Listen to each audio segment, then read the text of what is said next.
Assalamualaikum warahmatullahi wabarakatuh. Perkenalkan, di sini saya Lukman Banu Zaman. Sebelumnya saya mohon maaf kepada teman-teman karena uploadnya tidak tepat waktu. Karena saya ada miskomunikasi dengan teman-teman sekelompok, jadi tidak tahu bahwa hari ini saya ternyata presentasinya. Mohon maaf sebelumnya, mungkin karena pembuatan video ini tidak maksimal karena saya lagi ada di luar kota dan mengikuti suatu kegiatan. Jadi di sini saya secara sederhana ingin menjelaskan tentang perbandingan antara dari Bai Al-Inah dan Tawarruk, juga Tawarruk Munazan. Jadi secara mendasar ya, gampangnya biar teman-teman enak memahaminya, bahwa dari beberapa konsep perbedaan yang ada di dalam makalah, secara sederhana kita bisa mengambil 4 kesimpulan hal yang paling berbeda di antara ketiga-tiganya. Yang pertama ada di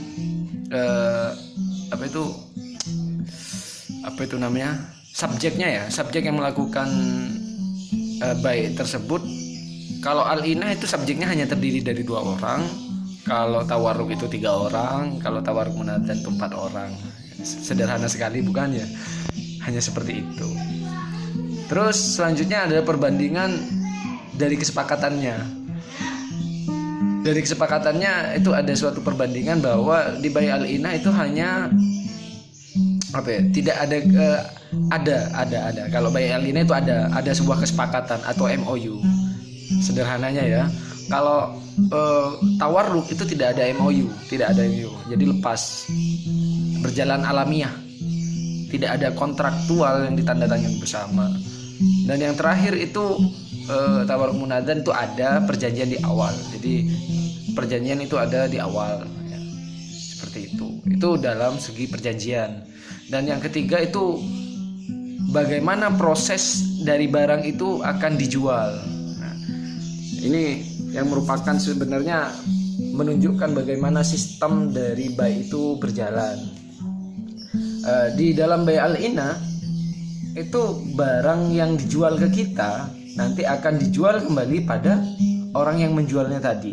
Jadi dalam proses penjualan barang tersebut, bahwa ada saat kita akan menjual barang yang awalnya kita beli itu nanti kita akan jual kembali kepada orang yang menjualnya tadi.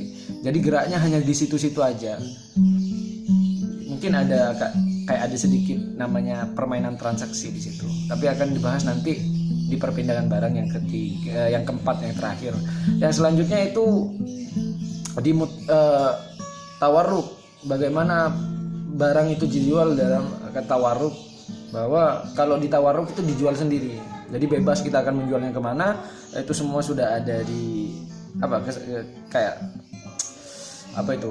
kemampuan kita, wewenang kita, kuasa kita untuk menjualnya kemana.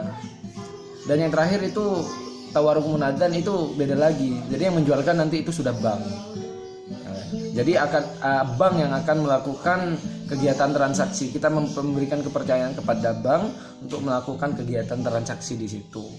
Itu bagaimana konsep di antara ketiga-tiganya bergerak secara sederhana. Dan yang terakhir itu bagaimana barang itu berpindah.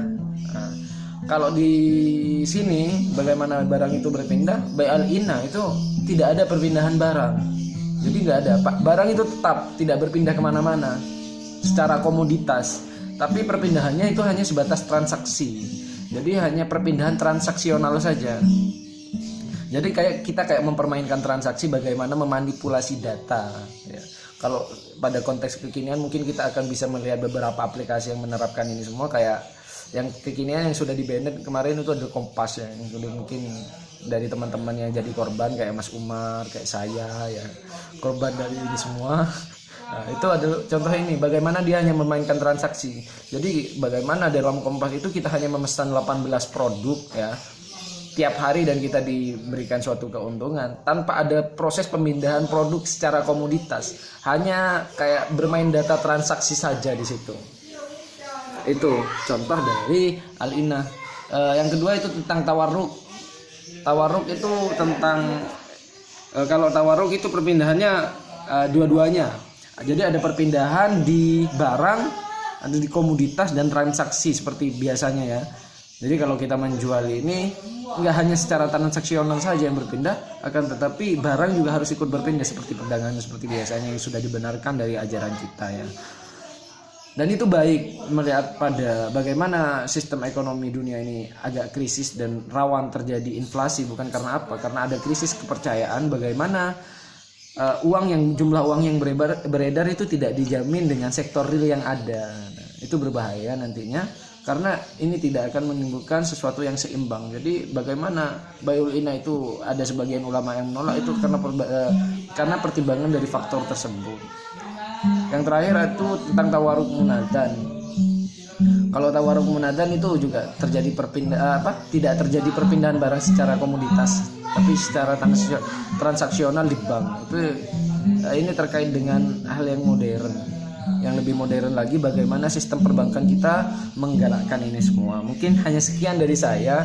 Saya minta mohon maaf sebesar-besarnya kepada teman-teman karena telat mengupload video ini, juga kualitas video yang mungkin kurang baik juga, dan penjelasan yang kurang kena dan lain sebagainya. Saya mohon maaf dan saya amit undur diri. Wassalamualaikum warahmatullahi wabarakatuh. Kalau ada pertanyaan nanti kita bisa diskusikan dalam forum diskusi.